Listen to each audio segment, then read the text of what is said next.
ये कहानी लगभग हर घर की है, जहाँ शादी के बाद लड़के की माँ और लड़के की बीवी को ये असुरक्षा हो जाती है कि कहीं उनका पलड़ा लड़के के सामने हल्का ना पड़ जाए।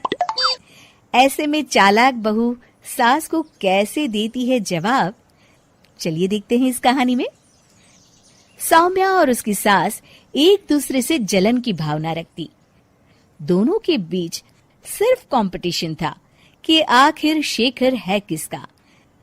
शेखर यानी सौम्या का पति और कंचन बहन का बेटा। एक दिन सौम्या अपने कमरे में शेखर से फोन पर बात कर रही थी। हेलो शेखर, मैं ना आज सारा दिन घर का काम काज करके थक गई हूँ। क्यों ना शाम को किसी क्लब में चले? Okay baby. कमरे के बाहर कंचन बहन सौम्या और शेखर की सारी बात सुन लेती हैं। बड़ी आई मेरे बेटे को लेकर क्लब जाने वाली। शाम को तो वो मेरे साथ मंदिर जाएगा। शाम को शेखर जल्दी वापस आता है और सौम्या भी शानदार ड्रेस पहनकर तैयार रहती है। अरे शेखर बेटा, अच्छा हुआ तुम आ गए। बेटा लगता है मेरी कमर में लचक पड़ गई है। हाय मैं तो मर गई। अरे माँ, क्या हुआ? मेरी तो सौम्या से बात हुई थी, उसने तो मुझे कुछ भी नहीं बताया। तभी शॉर्ट चमकीली ड्रेस में फुल मेकअप में सौम्या वहां आ जाती है। सौम्या, तुमने ये क्या हाल बना रखा है? माँ की कमर लचक गई है। जल्दी चलो, हमें माँ को डॉक्टर के पास ले जाना है। लेकिन माँ अभी कुछ देर पहले तो ठीक थी। हाँ, मैं तो नखरे कर रही हूँ ना। नहीं माँ, सौम्या का ये कहने का मतलब नहीं था। चलो, हम अभी डॉक्टर के पास चलेंगे। सौम्या परेशान सी माँ की तरफ देखती है। शेखर माँ को पकड़कर कार की तरफ ले जाता है कि तभी कंचन सौम्या की ओर देखकर आंख मारती है। कंचन सौम्या की तरफ शरारती हंसी हंसते हुए कहती है, सौम्या बेटा, जरा खाने में कुछ चटपटा बना लेना। मैं शेखर के साथ डॉक्टर के बाद मंदिर जाऊंगी और हमें आने में देर हो जाएगी। शेखर और कंचन जैसे ही कार में बैठने जाते हैं, सौम्या वहां आ जाती है। शेखर, मुझे ना माँ की बहुत चिंता हो रही है। क्यों ना मैं भी आपके साथ चलूं? खाना मैं घर आकर बना लूंगी। वाह सौम्या, तुम कितनी अच्छी हो। तुम्हें माँ का कितना ख्याल है। सौम्या कंचन की ओर देखते हुए, आखिर तुम्हारी माँ मेरी माँ भी तो है। अरे नहीं सौम्या बेटा, तुम परेशान ना हो। अरे माँ नहीं, सौम्या भी आपके ठीक होने तक परेशान ही रहेगी और उसका मन भी काम में नहीं लगेगा। चलो सौम्या, तुम भी साथ चलो।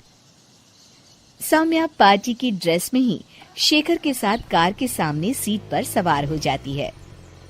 कंचन रास्ते में कहती है, अरे शेखर, ये तो किसी चमत्कार से कम नहीं।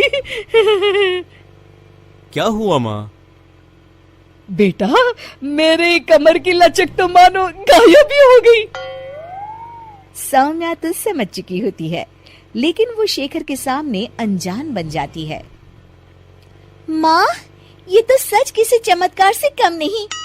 आपको तो ईश्वर का शुक्रगुजार होना चाहिए।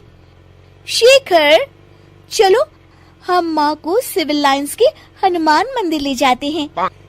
और देखिए ना, आज मंगलवार भी है। हाँ, क्यों नहीं।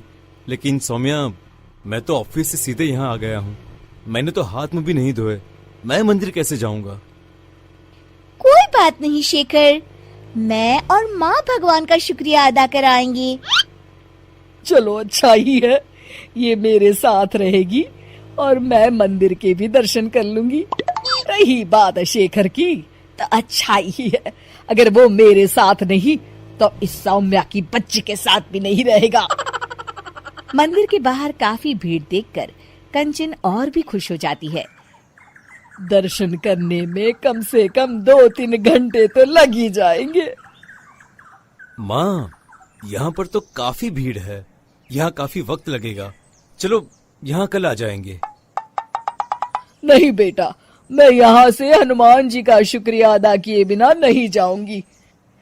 वैसे भी मेरा आज सारा दिन का उपवास है, दर्शन करके ही मैं कुछ खाऊंगी बेटा। ये कहकर कंचन कार से उतर जाती है और सौम्या से कहती है, चलो सौम्या, दर्शन कर आए।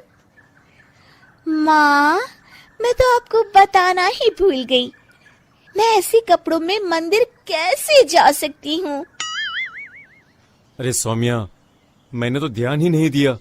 ये कपड़े तो काफी छोटे हैं, मंदिर में पहनकर जाना ठीक नहीं रहेगा। और बिना दर्शन किए माँ कुछ खाएगी नहीं। अब क्या करें?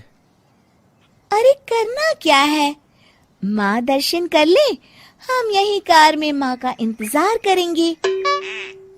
माँ, अब मंदिर में दर्शन करें, तब तक मैं और सौम्या पास के होटल से कुछ खाकर आते हैं। और हाँ, आपके लिए भी पैक करवा लेंगे। फिर क्या था, निराश चेहरा लिए कंचन मंदिर चली जाती है।